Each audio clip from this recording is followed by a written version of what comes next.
हर हर महादेव। तो चलिए शुरू करते हैं इस कहानी की पार्ट 15। अभिजीत चौंकते हुए परेशान होकर, क्या? ये क्या कह रहा है तू? तुझे अंदाजा भी है अगर उस गाड़ी को लेकर कोई चला गया तो फिर मैं तो मार खाऊंगा ना माँ से। राघव, तू इतना लापरवाह कैसे हो सकता है? तब राघव बोला, यार तुम दोनों भी तो वहीं थे, तुम दोनों को भी तो बोलना चाहिए था ना। सुमित, हाँ यार, गलती हम तीनों की है। एक्चुअली में हम तीनों आए थे, लेकिन गेट बंद हो रहा है इस जल्दबाजी में गाड़ी पर ध्यान गया ही नहीं। बस कार की चाबी ये लेकर आ गया। तब कार्तिक स्कूल के अंदर आया। वो सभी के सामने आकर माइक लेकर गुस्से से बोला, सभी अपने अपने क्लासेस में जाओ। उसके ऐसा कहने पर अभिजीत ने कार्तिक को पीछे मुड़कर देखा, फिर से वापस मुड़कर राघव से कार के बारे में बातें करने लगा। बच्चे लाइंस में लगे हुए ही एक एक करके अपनी क्लासेस में जाने लगे।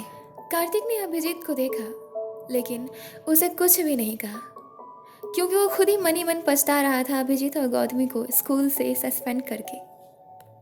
लेकिन फिर भी उसने मन ही मन सोचा, कोई बात नहीं, पूर्वी वैसे भी पढ़ने में बहुत अच्छी है। क्या वो ज़्यादा दिन तक स्कूल आए बिना रह सकती है? मुझे नहीं लगता, लेकिन आज तो चली गई ना। राघव ने कहा अभिजीत को, यार तू इस स्कूल को सच में छोड़ के जा रहा है? तू इससे माफ़ी नहीं मांग सकता? सुमित, हाँ यार, ये तो उससे बड़ा है, इससे माफ़ी मांग लेगा भी तो क्या जाएगा तेरा? अभिजीत, माफ़ी मांगने में कुछ भी नहीं जाएगा, लेकिन इस स्कूल में मुझे पढ़ना ही नहीं है। सुमित, हमारे लिए भी नहीं। तू घर पे जाके क्या कहेगा कि तू स्कूल से सस्पेंड हो गया? तेरे माता पिता कितना नाराज होंगे तुझसे, तुझे अंदाजा है? और तू पढ़ेगा कहाँ अब? अभिजीत, मैं फॉरेन में चला जाऊंगा, वहीं पर पढ़ाई करूंगा। अब यहाँ पे रहने की कोई वजह भी तो नहीं बची ना। राघव बोला, तुझे जैसा करना है ना तू कर दोस्त, हम तेरे साथ हैं हमेशा। फॉरेन में जाके हमें भूल मत जाना, कॉल करते रहना और मिलते रहना। राघव और सुमित इमोशनल हो गए। फिर सुमित और राघव दोनों ने उसके कंधे पर हाथ रखकर बोला, हम चलते हैं, ठीक है, तू जा, बाय। अभिजीत उन दोनों से एक एक करके गले मिला और फिर थोड़ा दूर हटकर बोला, मैं किसी को नहीं भूल सकता, तुम दोनों भूलने लायक हो ही नहीं। मैं तुम लोगों को हमेशा याद रखूंगा और कभी कभी आता रहूँगा यहाँ तुम दोनों से मिलने के लिए। बाय, चलता हूँ। अभी भी सभी स्टाफ टीचर वहीं असेंबली ग्राउंड में ही खड़े थे। सभी की नज़र अभिजीत, राघव और सुमित पर ही थी। सभी बच्चे असेंबली ग्राउंड से जा चुके थे। कार्तिक भी नॉर्मल रिएक्शन के साथ अभिजीत को देखते हुए प्रिंसिपल सर के बगल में खड़ा था। अचानक से ऐसा व्यवहार करना वहाँ मौजूद किसी ना ही स्टूडेंट को पसंद आया था और ना ही टीचर्स, ना ही प्रिंसिपल सर को। लेकिन कार्तिक को कोई कुछ कह भी नहीं सकता था सिवाय तमाशा देखने के। प्रिंसिपल सर को बहुत अफसोस हुआ कि इस स्कूल के होनहार स्टूडेंट्स इस स्कूल को ऐसे छोड़कर जा रहे हैं। वो बहुत उदास थे। अभिजीत प्रिंसिपल सर के पास जाकर उनके पैर को छूकर उन्हें अलविदा कहता है। एक एक करके सभी टीचर्स के पैर छूकर अभिजीत उन सभी से विदा लेकर कार्तिक से बिना मिले स्कूल के गेट के पास चला जाता है। वो स्कूल के गेट से थोड़ा आगे जाकर कार को रोड साइड में ढूंढता है, लेकिन वहाँ कोई कार मौजूद नहीं थी। उस रोड पर ढेर सारी गाड़ियाँ चल रही थीं। अभिजीत इतना ज़्यादा परेशान हो गया कि उसकी आंखों में आंसू आ गए। वो अपने दोस्तों पूर्वी, गौतमी के बारे में सोचकर रोने लगा। आंसू पोंछते हुए वो घर की ओर निकल गया, पैदल ही। गौतमी के साइकिल से होने के कारण पूर्वी से उसका पीछा कब का छूट चुका था। वो बीच रास्ते में साइकिल रोककर पीछे मुड़कर देखी तो पूर्वी कहीं नजर नहीं आ रही थी। वो बहुत उदास हो गई। अपने साइकिल के हैंडल को अपने हाथ से पकड़े हुए वो पैदल ही चलने लगी। गौतमी चुपचाप उदासी से नीचे सिर झुकाकर चल रही थी, पर उसका ध्यान सामने भी था। वो पूर्वी के साथ बिताए हुए सभी बातों को याद कर रही थी। तभी उसके सामने अभिजीत की कार से ऋषि आकर रुका। गौतमी के सामने ऐसे कार आकर रोकने के लिए वो गुस्सा हो गई और जैसे ही रुक कर देखी तो उसने देखा कि वो ऋषि है, जो कि ड्राइविंग सीट पर बैठा है और इसे ही देख रहा है। ऋषि गौतमी को अचानक से देखकर बहुत खुश हो गया। वो खुशी से कार से बाहर निकल जाता है और फिर गौतमी के पास आकर बोला, हे गौतमी, कैसी हो तुम माँ? गौतमी अपनी नजरें ऊपर करके ऋषि को आंसू भरी आंखों से देखती है। उसकी आंखों में आंसू देखकर ऋषि परेशान हो जाता है और बोला, क्या बात है गौतमी, तुम रो रही हो? क्यों रो रही हो तुम? गौतमी उसकी बात का कोई जवाब ना देते हुए अपनी साइकिल को लेकर वहां से जाने लगती है। तो ऋषि उसके हाथ को पकड़कर रोकते हुए बोला, गौतमी, मेरी बात का जवाब तो दो। तुम किसी परेशानी में हो? तुम मुझे बताओ ना, मैं सॉल्व करूंगा तुम्हारी परेशानी। गौतमी ऋषि से जबरदस्ती अपने हाथ को छुड़ा लेती है और फिर बिना पीछे मुड़े ही बोली, तुम मेरे प्रॉब्लम को सॉल्व नहीं कर सकते। इतना कहकर वो वहां से फिर जाने लग गई। तब ऋषि दौड़कर उसके सामने आ गया और बोला, गौतमी, मैं तुम्हारा दोस्त हूँ, तुम मुझे तो बता सकती हो ना? गौतमी रुक कर बोली, दोस्त? कौन सा दोस्त? मेरा तुमसे और कार्तिक से कोई लेना देना नहीं है। चले जाओ यहाँ से ऋषि, मुझे तुमसे कोई बात नहीं करनी है। ऋषि ने अपनी एक हाथ से उसके साइकिल की हैंडल को पकड़कर बोला, भैया वजह है ना तुम्हारे इस प्रॉब्लम के? तुम बोलो, मैं भैया से बोलकर सब ठीक कर दूंगा। गौतमी गुस्से से देखते हुए, मुझे तुम्हें और तुम्हारे भैया के एहसानों की कोई जरूरत नहीं है। वैसे भी बहुत एहसान कर चुके हैं वो मुझ पे, हम लोगों की जिंदगी बर्बाद करके। अब तुम कौन सी जिंदगी बर्बाद करना चाहते हो? मुझे और बर्बाद नहीं होना है ऋषि, सो प्लीज तुम और तुम्हारे भैया बोलो उन्हें कि हम लोगों को माफ करें, और तुम भी माफ करो और मुझे जाने दो। ऋषि जिद करते हुए, नहीं गौतमी, तुम बताओ तो पहले। गौतमी गुस्से से चिल्लाते, तुम और तुम्हारे भैया दोनों ही एक जैसे हैं, यही दिक्कत है। तुम भी जिद्दी और वो तो तुमसे भी ज्यादा जिद्दी। तुम लोग ना ही किसी की प्रॉब्लम को समझ सकते हो और ना ही उन्हें महसूस कर सकते हो। मुझे तुम्हारे भैया से और तुमसे नफरत है। सुना तुमने? गौतमी की इतनी तेज आवाज सुनकर वहां मौजूद सभी लोग अपने अपने काम को छोड़कर उन दोनों को ही देखने लगे। ऋषि ने सभी को देखा। ये सब देखकर ऋषि को बहुत ऑड फील हुआ। फिर उसने गौतमी को नॉर्मल वॉइस में बोला, गौतमी, तुम मुझसे क्यों नफरत करती हो? भैया से ठीक है, लेकिन मुझसे क्यों? तुमने तो कहा था कि मैं तुम्हारा दोस्त हूँ। गौतमी रोते हुए बोली, आई एम सॉरी ऋषि, मैं थोड़ी टेंशन में थी, आई एम रियली सॉरी। लेकिन मैं सिन्हा परिवार से कोई ताल्लुक नहीं रखना चाहती। प्लीज़, तुम और मैं दोस्त नहीं है, कुछ भी नहीं है। भूल जाओ मुझे, क्योंकि कुछ भी हो, तुम हो तो कार्तिक के ही भाई ना। गौतमी इतना कहकर उसके बगल से अपने साइकिल को लेकर निकल गई। सभी लोग ऋषि को देख रहे थे। ऋषि चुपचाप वहीं खड़ा रह गया। थोड़े ही पल में वो पीछे मुड़कर गौतमी को देखते हुए खुद से ही बोला, कार्तिक का भाई? भैया इतने भी तो बुरे नहीं है। शायद गौतमी बहुत टेंशन में होगी। चलो, मैं अभिजीत को उसकी कार देकर आता हूँ। ऋषि कार में बैठकर उस कार को लेकर अभिजीत के घर निकल गया। रास्ते में उसने कार में खुद से ही बातें करते हुए कहा, मुझे घर से निकले हुए 30 मिनट हो गए, लेकिन अब तक मैं अभिजीत के घर नहीं पहुंचा। अपनी बगल की सीट पर रखे हुए बड़े से तोहफे को देखकर बोला, अगर इस तोहफे को नहीं खरीदता तो देर नहीं होता, और देरी नहीं होती तो गौतमी से मुलाकात नहीं हो पाती।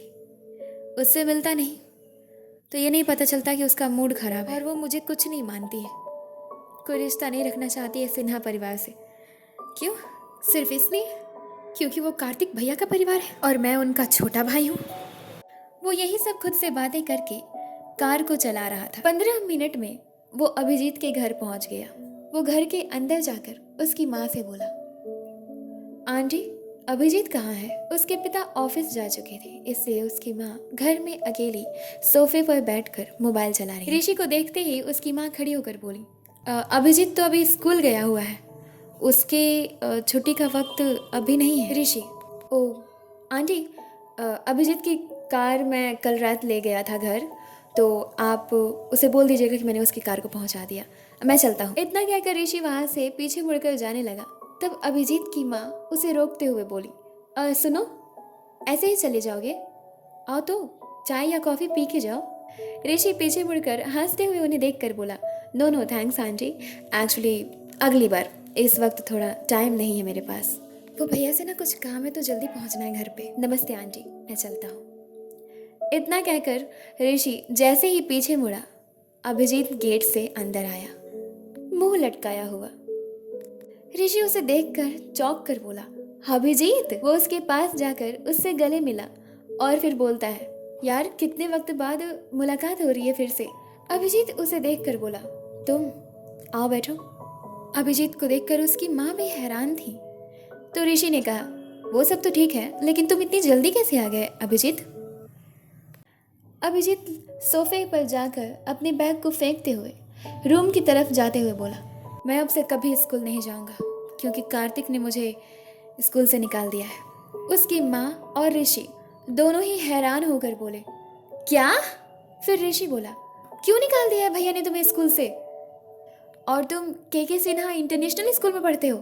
तब अभिजीत रुक कर बोला, हाँ ऋषि, बदकिस्मती से मैं उसी स्कूल में पढ़ता हूँ। और तुम कह रहे हो कि उसने मुझे स्कूल से क्यों निकाल दिया? कार्तिक को अपने काम को अंजाम देने के लिए वजह देने की जरूरत नहीं पड़ती है। उसके मन में जो आता है वो करता है। मैं क्या हूँ? मैं तो उसका स्टूडेंट हूँ, उससे तो कोई मुकाबला भी नहीं है मेरा। और फिर मैंने तो उस पर हाथ उठाया था ना, बस इसी वजह से, और कुछ नहीं। ऋषि बोला, इसका मतलब कि गौतमी को भी सस्पेंड कर दिया है? अभिजीत, और साथ ही पूर्वी भी स्कूल छोड़ के चली गई है। तब अभिजीत की माँ, ये सब क्या हो रहा है उस स्कूल में? तुम्हें सस्पेंड कर दिया, गौतमी को सस्पेंड कर दिया, पूर्वी भी स्कूल छोड़ के चली गई, ये सब कैसे हुआ?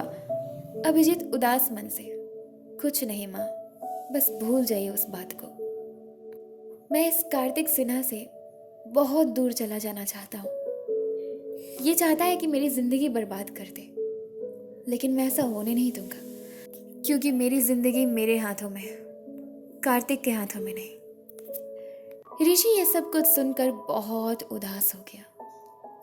वो उदास मन से बोला, ओके आंटी, मैं चलता हूँ, बाय अभिजीत, ख्याल रखना अपना, और भैया की तरफ से माफ कर देना मुझे। एटलीस्ट तुम मुझसे नाराज मत होना। अभिजीत बोला, मैं तुमसे नाराज नहीं हूँ, तुम्हारी गलती क्या है? तुम कार्तिक के भाई हो तो क्या हुआ, और कार्तिक उतना भी तो बुरा नहीं है। बाय, तुम भी ठीक से जाना। ऋषि अभिजीत के कार की चाबी को अभिजीत के हाथों में देकर उदास मन से वहां से चला गया। तब अभिजीत की माँ अभिजीत के पास जाकर उसे बोली, अभिजीत, क्या हुआ है? तुम मुझे सब कुछ डिटेल में बताओगे? अभिजीत मायूस होकर, नहीं माँ, क्या मैं जिक्र करूं दोबारा उसका, छोड़िए, हटाइए उस बात को। इतना कहकर अभिजीत अपने कमरे में चला गया। अपने कमरे का दरवाज़ा बंद करके बेड के पास आकर बहुत रोने लगा। रोते रोते ही बेड के नीचे बैठ गया। बेड के सहारे से बैठकर वो रोते हुए ही खुद से बोला, पहली बार किसी को पसंद किया था खुद के लिए मैंने, लेकिन वो मुझसे दूर हो गया। मेरे दोनों दोस्त मुझसे दूर हो गए। गौतमी की दोस्ती टूट गई। ये क्या हो गया है पूर्वी को? ये सब गलत गलत फैसले क्यों ले रही है वो? अभिजीत थोड़ा रुकता है, थोड़ी देर सोचता है और फिर बोला, लेकिन आज जो उसने किया और जो गौतमी ने बताया, उससे तो बिल्कुल अलग था। वो दोनों तो एक दूसरे से मैच ही नहीं कर रहे थे। गौतमी ने जिस हिसाब से बताया, उस हिसाब से तो पूर्वी को स्कूल नहीं छोड़कर जाना चाहिए था गौतमी की और मेरी वजह से। अगर वो कार्तिक को पसंद करती है तो फिर वो स्कूल छोड़कर क्यों जाएगी? कहीं ऐसा तो नहीं ना कि कोई साजिश रच रहा है इन दोनों के खिलाफ? कोई है जो पूर्वी और गौतमी की दोस्ती से जलता है, ईर्ष्या करता हो? शायद हो सकता है, लेकिन ऐसा कौन कर सकता है? किसको फायदा होगा पूर्वी और गौतमी के बीच झगड़ा करवाकर? कौन है जो उन दोनों का दुश्मन बना हुआ है? कार्तिक ने मुझे और गौतमी को ही स्कूल से निकाला, पूर्वी को नहीं निकाला था। अभिजीत अपने आंसू को पोंछते हुए, क्या है इसका राज? क्या कार्तिक सचमुच ऐसा कर सकता है? लेकिन उसे क्या फायदा होगा? क्यों कर रहा है ये? और क्यों इसने सिर्फ हम दोनों को ही निकाला? क्या वो पूर्वी को पसंद करता है? शायद मैं बेवजह ही उस पर शक कर रहा हूँ। बेवजह किसी पे शक करना गलत बात होता है। गौतमी ऐसा कह रही है तो सच में पूर्वी ऐसी होगी तभी तो।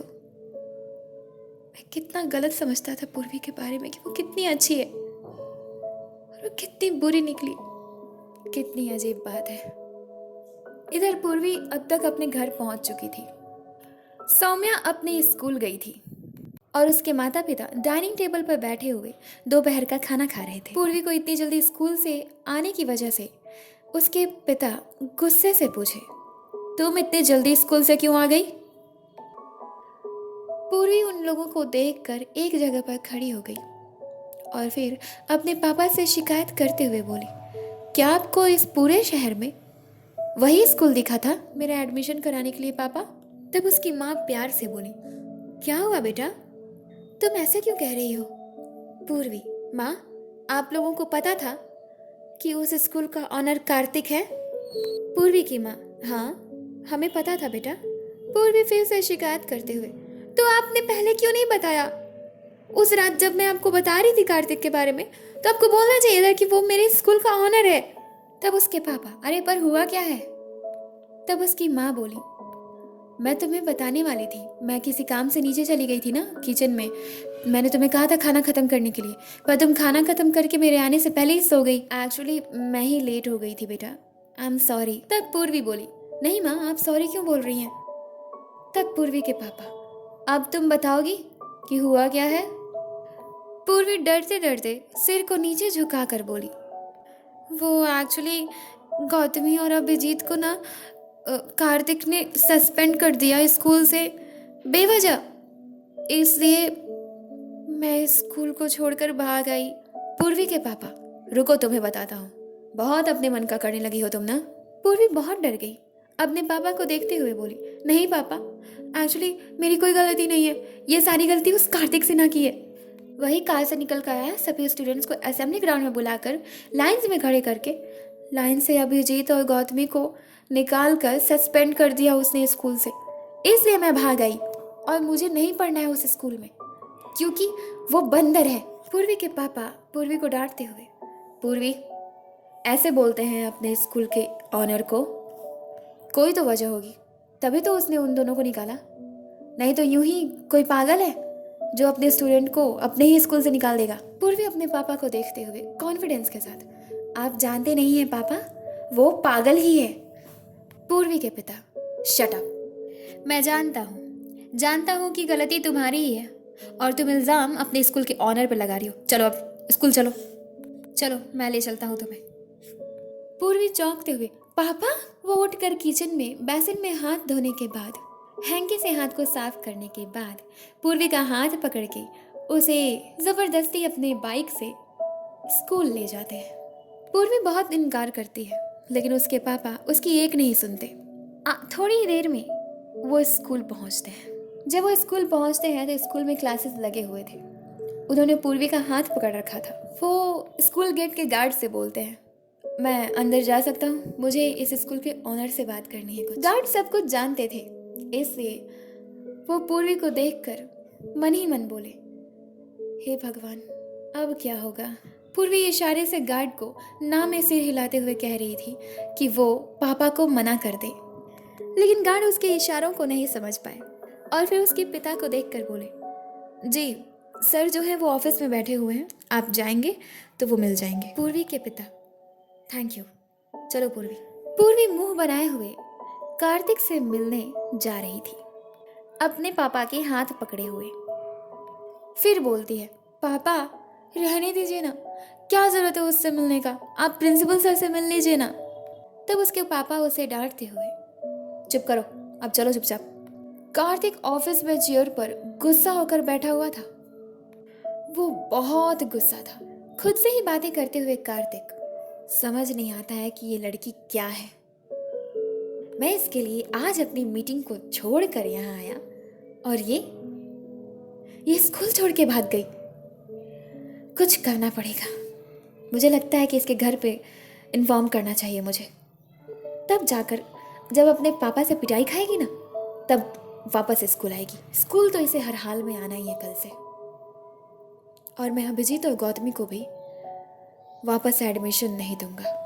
कोई भी इंसान अपने माता पिता से कैसे जीत सकता है। वो प्रिंसिपल सर को टेलीफोन करने ही वाला था, तभी तभी पूर्वी के पिता ऑफिस के गेट को थोड़ा सा खोल के झांकते हुए बोले, सर क्या हम अंदर आ सकते हैं? कार्तिक टेलीफोन को वापस रख देता है और फिर बोलता है, आइए। पूर्वी बाहर ही रुक गई। पूर्वी के पिता अंदर जाकर बोले, सर मैं इस स्कूल की एक स्टूडेंट पूर्वी, उसका पिता, आपसे कुछ बात करना चाहता हूँ। कार्तिक पूर्वी के पिता से मिलकर बहुत खुश हुआ। उसने कहा, हाँ मैं भी आपसे मिलने वाला था।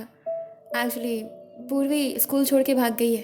पूर्वी के पिता, मैं जानता हूँ सर, उसे मैं अपने साथ लेकर आया हूँ, वो बाहर खड़ी है।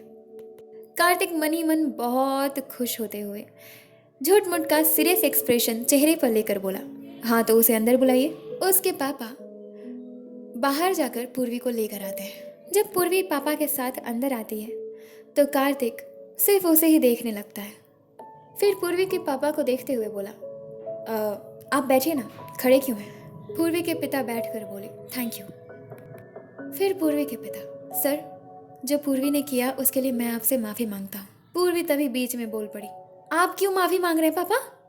मैंने क्या किया है? जो भी किया है ना इस कार्तिक ने किया है। पूर्वी के पापा पीछे मुड़कर डांटते हुए, पूर्वी से सॉरी टू हिम। सर है वो तुम्हारे। तब पूर्वी, सॉरी और इसे कभी नहीं पापा, आप मुझे जान से मार दे लेकिन मैं इसे सॉरी कभी नहीं कहूंगी। कार्तिक पूर्वी को देखते हुए मन ही मन, कितनी जिद्दी है ये तो अपने पापा से भी वैसे ही बात करती है जैसे मुझसे बात करती है। तब कार्तिक कहता है, नहीं नहीं सर रहने दीजिए, कोई बात नहीं, बच्ची है। पूर्वी कार्तिक को गुस्से से घूरती है। कार्तिक फेक सीरियस एक्सप्रेशन के साथ उसके पापा को देखते हुए बोला, इस स्कूल के दो बच्चे जो बहुत बदमाश थे, गौतमी और अभिजीत, मैंने जब उन दोनों को सस्पेंड कर दिया तो आपकी लड़की भाग गई स्कूल छोड़ के। अब इसका जिद है कि जब तक मैं उन दोनों को एडमिशन वापस ना दूं तब तक ये इस स्कूल में नहीं आएगी। वो पूर्वी को देखते हुए हल्के से एटीट्यूड के साथ बोला, आप समझाइए इसे कि ऐसी अपॉर्चुनिटीज बार बार नहीं मिलती और मैं हर किसी को नहीं देता। पूर्वी फेक स्माइल के साथ, अच्छा मुझे चाहिए भी नहीं तुम्हारी ये अपॉर्चुनिटी। पापा प्लीज चलिए यहाँ से। पूर्वी के पापा कार्तिक को, आई एम सॉरी सर, इसकी तरफ से मैं आपसे माफ़ी मांगता हूँ, कल से ये स्कूल आएगी, आप चिंता मत कीजिए। कार्तिक हल्की सी मुस्कान के साथ पूर्वी के पापा को देखते हुए बोला, ओके ठीक है, मैं इसे माफ़ करता हूँ लेकिन अगली बार से ऐसी गलती नहीं होनी चाहिए वरना मैं सचमुच में इसे सस्पेंड कर दूंगा। पूर्वी, हाँ तो मुझे इस स्कूल में वैसे भी नहीं रहना है, कर दो सस्पेंड, मुझे उससे कोई फर्क नहीं पड़ता और मैं कल से स्कूल नहीं आऊंगी। पापा चाहे मुझे मारे, डांटे या कुछ भी करे। फिर पूर्वी के पापा चेयर पर से खड़े होते हुए, जस्ट शट अप पूर्वी, आई एम सॉरी सर, मैं आपको वादा करता हूँ ये कल से स्कूल आएगी, आप इसकी गलतियों के लिए इसे प्लीज़ माफ़ कर दीजिएगा। कार्तिक पूर्वी को देखकर एक स्माइल देता है और फिर उसके पापा को देखकर बोलता है, ज़रूर, मैं इसकी सारी गलतियों के लिए इसे माफ़ कर चुका हूँ, अब आप दोनों जा सकते हैं। पूर्वी के पापा कार्तिक से हाथ मिलाकर ऑफिस से पूर्वी को लेकर बाहर चले जाते हैं और फिर थोड़ी ही देर में वो दोनों घर पहुंच जाते हैं। गौतमी, अभिजीत और पूर्वी तीनों में से किसी ने भी खाना नहीं खाया था, स्कूल में भी लंच नहीं कर पाए थे, बस वो तीनों अपने कमरे में बैठकर रोए जा रहे थे। पूर्वी अपने रूम में बेड पर बैठकर रोते हुए भगवान जी को कोस रही थी और बोल रही थी, भगवान जी क्यों इस कार्तिक के बच्चे को आप सजा नहीं देते हैं? आप तो हर बुराई को सजा देते हैं ना, तो फिर इसे क्यों नहीं देते हैं? सारी फसाद की जड़ नहीं ये कार्तिक ही है, जब से ये जिंदगी में आया है ना तब इससे तबाही मची हुई है हम लोगों की जिंदगी में। पूर्वी ऐसे ही भगवान जी से बातें करते हुए, कार्तिक के बारे में इधर उधर की बातें सोचते हुए, गौतमी क्यों नाराज है ये सभी बातों को सोचते हुए ही बेड पर लेटे लेटे ही सो गई। इधर अभिजीत अभी भी अपने बेड के नीचे बेड के सहारे से बैठे हुए ही रो रहा था और वहीं थोड़ी ही देर में उसे भी नींद आ गई। इधर गौतमी के माता पिता गौतमी पर बहुत नाराज थे, उन्हें अभी भी लग रहा था कि गौतमी की ही गलती है तभी तो कार्तिक ने उसे सस्पेंड किया है। अपने माता पिता की डांट खाने की वजह से गौतमी ने दरवाज़ा बंद कर लिया था और अपने कमरे में ही रोते रोते बेड पर जाकर सो गई थी। रात के 8 बज जाते हैं। ये तीनों अब तक सो रहे थे। ऋषि 8 बजे अपने घर आया। रेणुका लिविंग रूम में बैठकर सोफे पे पढ़ाई कर रही थी और उसकी माँ वहीं बगल में बैठकर सब्जियां काट रही थी। किचन में शेफ्स काम कर रहे थे और कार्तिक अपने कमरे में बैठा हुआ था। ऋषि बहुत उदास था। वो अपनी माँ और रेणुका से बिना कुछ कहे ही सीढ़ियों से अपने कमरे की तरफ जाने लगा। तब उसकी माँ उसे रोकते हुए बोली, बैठे बैठे ही, ऋषि कहाँ जा रहे हो? इधर आओ। ऋषि उदास मन से सीढ़ी से नीचे उतरकर अपनी माँ के पास गया। जाकर सामने खड़ा हो गया। तब उसकी माँ सब्जी काटते हुए बोली, ऋषि क्या हुआ है? आते ही तुम कुछ बोले नहीं। फिर रेणुका ऋषि के फेस को देखकर बोली, ये उदास लग रहा है माँ। तब उसकी माँ उसे देखकर बोली, क्या हुआ है ऋषि? तुम उदास क्यों लग रहे हो? ऋषि, कुछ नहीं माँ, मैं कमरे में जा रहा हूँ। इतना कहकर वो अपने कमरे की तरफ जाने लगा। सीढ़ियों से ऊपर चढ़ने के बाद ऋषि कार्तिक के कमरे को क्रॉस कर रहा था। कार्तिक के रूम का दरवाजा हल्का सा खुला था, जहाँ से कार्तिक को आसानी से देखा जा सकता था। उसके हाथ में पूर्वी का मोबाइल था। कार्तिक खुद में ही कुछ बोल भी रहा था, जिसे सुनने के लिए ऋषि उसके दरवाजे के बाहर ही छिप गया। कार्तिक अपनी चेयर पर बैठा पूर्वी के मोबाइल को लेकर खुद से ही बोल रहा था। वो अपनी बाईं हाथ में पूर्वी के मोबाइल को घुमाते हुए बोला, तुम मुझे डांट कर शांत कर सकती हो, अपने पापा को कैसे शांत करोगी? अब तो तुम्हें कल स्कूल आना ही पड़ेगा, बिना गौतमी और अभिजीत के। वैसे तुम्हें पता है, मज़ा आया मुझे गौतमी को तुम्हारी ज़िंदगी से निकालने में। मैंने कितनी आसानी से तुम्हारे इस मोबाइल की मदद से तुम बनकर गौतमी को तुमसे हमेशा के लिए अलग कर दिया। आज वह थोड़ी उदास थी, कुछ बोला भी नहीं उसने। पहले कितना अकड़ती थी ना, सारी अकड़ निकल गई उसकी। और फिर अभिजीत को भी सस्पेंड कर दिया और वो बेवकूफ़ इतनी आसानी से मान भी गया। यही तो समझ नहीं आ रहा है कि वो इतनी आसानी से मान कैसे गया। शायद उसे भी समझ आ गया होगा कि मैं कौन हूँ, इसलिए तो पहले की तरह अकड़ कर बात नहीं कर रहा था वो मुझसे। खैर छोड़ो, चलो अब पूर्वी पे आते हैं। सो पूर्वी, तुम्हें हकीकत का पता ना चले उसके लिए भी मैंने एक तरकीब सोची है। मैं इस मोबाइल को जला दूंगा। मैं तुम्हें कभी इस मोबाइल को दूंगा ही नहीं। इस तरह मेरा रास्ता पूरी तरीके से साफ। तुम ज़्यादा से ज़्यादा कुछ महीनों तक उसे याद करोगी, उदास रहोगी। उसके बाद मैं तुम्हारे दिमाग से उसे ऐसे निकाल दूंगा जैसे वो तुम्हारी ज़िंदगी में कभी थी ही नहीं। और रही बात अभिजीत की, तो जो जो बातें मैंने गौतमी को तुम बनकर कहा था, उसे सुनने के बाद तो अभिजीत के पैरों तले जमीन ही खिसक गई होगी। अब वो मेरे रास्ते में कभी नहीं आएगा। अभी कार्तिक खुद से बातें कर ही रहा था, तभी ऋषि दरवाजा को खोलकर उसके रूम में एंटर करता है। ऋषि बहुत गुस्से से अपने भाई को देख रहा था। कार्तिक ऋषि को अचानक से देखकर डर जाता है और अपनी चेयर से उठकर खड़ा हो गया। ऋषि बोला गुस्से से, वाह भैया, क्या गेम खेला है आपने। माँ ने आपको पूर्वी का मोबाइल इसलिए नहीं दिया था कि आप वहां 3-3 लोगों की जिंदगियों को बर्बाद करते, इसलिए दिया था ताकि आप एक अच्छे इंसान की तरह पूर्वी को सॉरी बोलते हुए उसके मोबाइल को उसे वापस लौटा दें। कार्तिक डरते हुए बोला, ऋषि तुमने जो सुना वो। ऋषि कार्तिक की तरफ बढ़ते हुए, क्या क्या कहेंगे आप? ये कि जो मैंने सुना वो गलत सुना, वो मेरे कान की खराबी थी? नहीं भैया, आप इतने सच्चे नहीं हो सकते और मैं इतना झूठा नहीं। ऋषि रोते हुए बोला, पता है भैया, जब मैं अभिजीत को उसकी कार लौटाने जा रहा था ना, तब रास्ते में मुझे गौतमी मिली थी। उसका मूड बहुत खराब था। मैंने उससे ज़बरदस्ती जिद करके पूछने की कोशिश की कि क्यों मूड खराब है, तो पता है उसने क्या कहा? तो उसने कुछ नहीं बताया। और जब मैंने कहा कि तुम मेरी दोस्त हो तो बताओ, उसने कहा कि मैं तुमसे दोस्ती नहीं रखना चाहती क्योंकि तुम कार्तिक सिन्हा के भाई हो। वो नफरत करती है आपसे भी और मुझसे भी। ऋषि गुस्से से चिल्लाते हुए बोला, वो मुझसे नफरत करती है क्योंकि मैं आपका भाई हूँ। उसकी आवाज़ सुनकर रेणुका और उसकी माँ दोनों ही भागकर कमरे में आती हैं। वो लोग आकर देखती हैं तो कार्तिक और ऋषि आमने सामने खड़े थे और कार्तिक डरे हुए चेहरे के साथ ऋषि को देख रहा। फिर कार्तिक ऋषि के पास जाकर उसके कंधे पर एक हाथ रखकर प्यार से बोला, देखो भाई। इतने पर ऋषि उसके हाथ को जोर से हटाकर गुस्से से बोला, मैं आपका भाई नहीं हूँ। कार्तिक की माँ, ये सब क्या चल रहा है बेटा? क्यों झगड़े कर रहे हो तुम दोनों? ऋषि अपनी माँ को कोई जवाब दिए बिना कार्तिक पर चिल्लाते हुए गुस्से से बोला, आपको क्या लगता है भैया, आप गौतमी को पूर्वी से दूर कर देंगे तो पूर्वी आपको एक्सेप्ट कर लेगी? कभी नहीं भैया, क्योंकि जब उसे पता चलेगा कि उसकी दोस्ती तोड़ने वाले आप हैं तो वो आपको कभी माफ नहीं करेगी।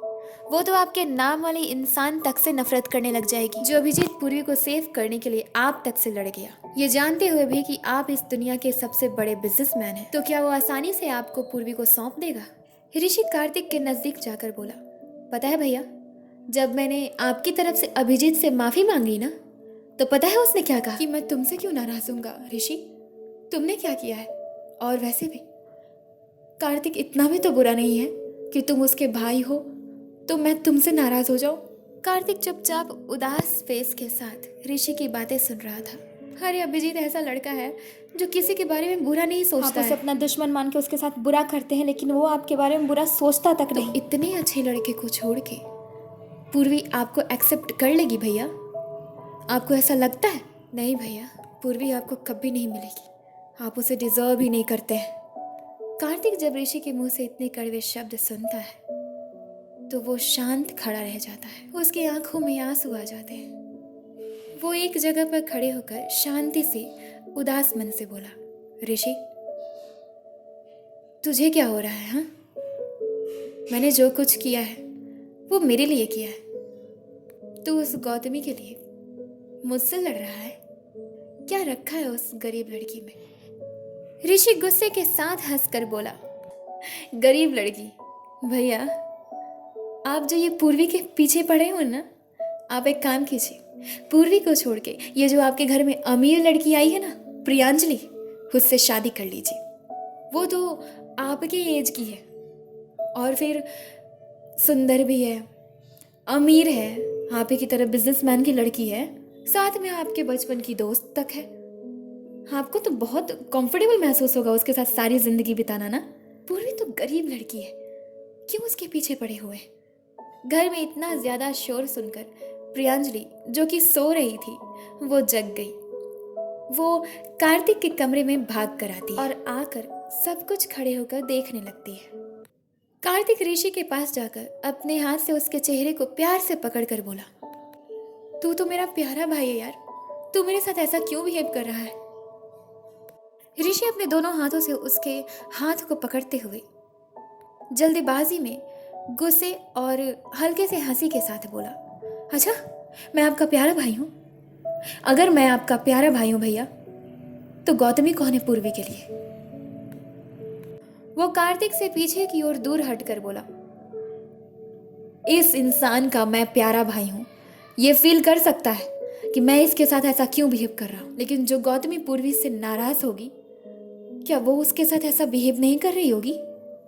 भैया मेरी एक बात ध्यान से सुनिएगा, अगर आप मुझसे प्यार करते हैं और चाहते हैं कि मैं आपसे दूर ना जाऊं और हमेशा आपके साथ रहूं, तो अभिजीत और गौतमी को वापस से एडमिशन दीजिए भैया, और साथ में पूर्वी को भी। फिर उन तीनों से माफी मांगते हुए उन तीनों के सामने अपनी गलती को एक्सेप्ट कीजिए भैया। और जब तक आप ऐसा नहीं करेंगे तब तक मैं आपसे बात नहीं करूंगा। मैं जा रहा हूँ इस घर को छोड़ के। कार्तिक अपनी आंखों में आंसू लिए चुपचाप ऋषि की बातें सुन रहा था। तभी ऋषि की माँ बोलती है गुस्से से, मैं अभी जिंदा हूं कि नहीं? कहाँ जा रहा है तू? तुझे कार्तिक से बात नहीं करनी है तो मत कर, एटलीस्ट यहाँ से जा तो नहीं। ऋषि अपनी माँ को देखते हुए बोला, माँ, बहुत काट ली अमीरों की तरह जिंदगी, अब थोड़ा गरीबों की तरह जिंदगी जी भी लूं। पता है घुटन होने लगी है मुझे इस मैंशन में। इतने बड़े घर में सिर्फ हम कुछ लोग। इतना कहकर ऋषि वहां से जाने ही लगा, तभी कार्तिक उसके हाथ को पकड़कर उसे रोकते हुए बोला, रुक जा ऋषि, मैं अभी इसी वक्त मैसेज करके उन तीनों को सारी सच्चाई बताऊंगा। तू मत जा कहीं, मैं अपने परिवार के बिना नहीं रह सकता। इतने पैसे मैंने किसके लिए कमाए? तुम ही लोगों के लिए ना। मुझे ये सब प्रॉपर्टी नहीं चाहिए, क्या करूंगा मैं इनको रख के? मुझे तू चाहिए, मेरी माँ चाहिए, मेरी बहन चाहिए, मेरा परिवार चाहिए। मुझे एहसास है अपनी गलती का। मैं उन तीनों से माफ़ी मांगूंगा। ऋषि बिना पीछे मुड़े ही अपने हाथ को छुड़ाकर अपनी पॉकेट में हाथ डालकर बोला गुस्से से, भैया जब माफ़ी मांग लीजिएगा तो मैं खुद आपसे बातें करने लगूंगा। ठीक है, मैं इस घर को छोड़ के नहीं जाऊंगा, लेकिन हम दोनों भाई एक छत के नीचे तब तक एक अजनबी की तरह रहेंगे जब तक आप खुद उन लोगों से माफ़ी नहीं मांग लेते। इतना कहकर ऋषि वहां से अपने कमरे में चला गया। कार्तिक वापस से अपनी चेयर पर आकर बैठ गया। उसकी आंखों में अभी भी आंसू ही थे। उसे अपने किए पर बहुत पछतावा हो रहा था। ऋषि के बाद कार्तिक की माँ और रेणुका भी अपना काम करने वापस हॉल में चली। अब उस कमरे में सिर्फ प्रियांजलि बची थी। उन सभी के जाने के बाद प्रियांजलि कार्तिक के नजदीक आकर खड़ी हो गई और बोली, कार्तिक तुम टेंशन मत लो, तुमने कुछ भी गलत नहीं किया है। ऋषि थोड़ा इमोशनल हो गया था, इसलिए उसने ऐसा कहा। तुम चिंता मत करो, मैं उसे समझा दूंगी, वो तुमसे बातें करने लगेगा। कार्तिक बगल में खड़ी प्रियांजलि को बिना देखे ही बोला, तुम चले जाओ यहाँ से प्रियांजलि, मुझे अकेला छोड़ दो। प्रियांजलि कार्तिक के कंधे पर हाथ रख कर बोली, कार्तिक तुम्हारे साथ अभी कोई नहीं है और मैं तुम्हारा साथ देने के लिए रुक गई तो क्या गलत है? कार्तिक प्रियांजलि के हाथ को अपने कंधे से जोर से हटाते हुए बोला गुस्से में आकर, तुम जाओ यहाँ से प्रियांजलि, मैंने कहा ना, मुझे अकेला छोड़ दो।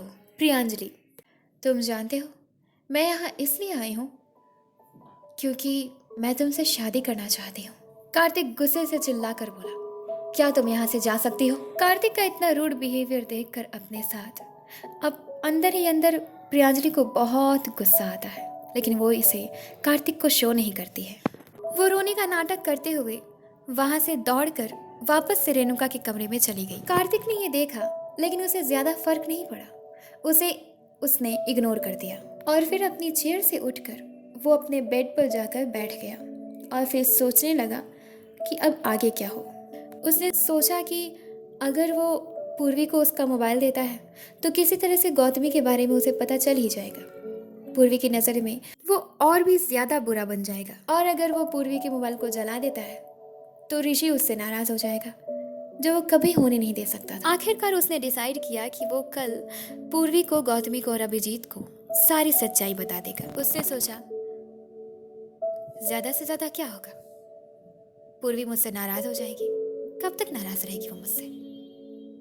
अगर मैं उसे पसंद नहीं आया तभी मैं पूरी कोशिश करूँगा कि वो मुझे पसंद कर ले, और फिर भी नहीं आया तो कोई बात नहीं, लेकिन मैं अपने भाई को नहीं खो सकता। वो रोते हुए बोला, कोई बात नहीं, कभी कभी किसी को पाने के लिए किसी को खोना पड़ता है। और वैसे भी अभिजीत मेरे रास्ते में है, क्या पता मैं जीतूं या वही जीत जाए। जीत तो उसी की होगी जिसे पूर्वी चुनेगी, जो पूर्वी का होगा। मैं अभिजीत को जीतने नहीं दूंगा, उसे मैं हराऊंगा। वो हारेगा और जरूर हारेगा, मैं जीतूंगा, मुझे विश्वास है। मैं जीतूंगा और जरूर जीतूंगा। वो यही बात पागलों की तरह बार बार बोलने लगता है और बहुत रो भी रहा होता है। जब वो ये बात रिपीट करते करते थक जाता है तो वो बेड से नीचे उतरकर बेड के सहारे बैठ जाता है और आंखों में आंसू लिए इसी बात को रिपीट करते करते ही बेड से नीचे बैठे हुए ही उसे नींद आ जाती है। रात के 10:30 बज जाते हैं। डाइनिंग टेबल पर उसकी माँ, ऋषि, रेणुका और प्रियांजलि एक साथ खाना खा रहे थे। तब रेणुका ने कहा, माँ भैया खाना नहीं खाएंगे? तब कार्तिक की माँ ने कहा, उसे खाने का मन होता तो वो खुद नीचे आता। प्रियांजलि, आंटी हमें इतना रूड नहीं बनना चाहिए कार्तिक के साथ। कार्तिक की माँ। नहीं प्रियांजलि, माँ बाप का रूड बनना बच्चों की ज़िंदगी के लिए अच्छा होता है। मैं कार्तिक को डांट नहीं सकती क्योंकि उनके चले जाने के बाद कार्तिक ने ही हम सभी को संभाला है, पूरे घर को संभाला है। किसी में इतनी हिम्मत नहीं थी कि उसके खिलाफ कोई कुछ बोल सके।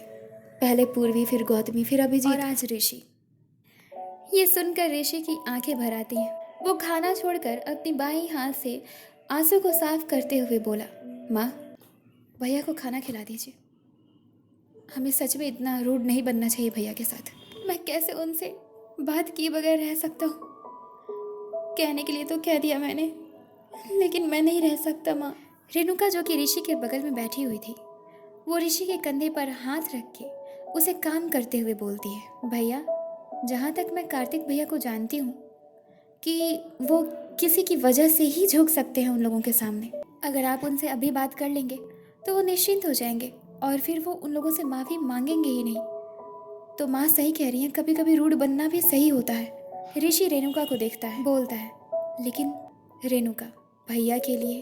तब कार्तिक की माँ, हाँ ऋषि, रेणुका सही कह रही है। तुझे तब तक उससे ना बोलने का नाटक करना होगा जब तक कि वो सब कुछ ठीक नहीं कर देता है, जब तक वो तीनों वापस से उस स्कूल में नहीं आ जाते हैं, जब तक गौतमी और पूर्वी इसे न माफ कर दे।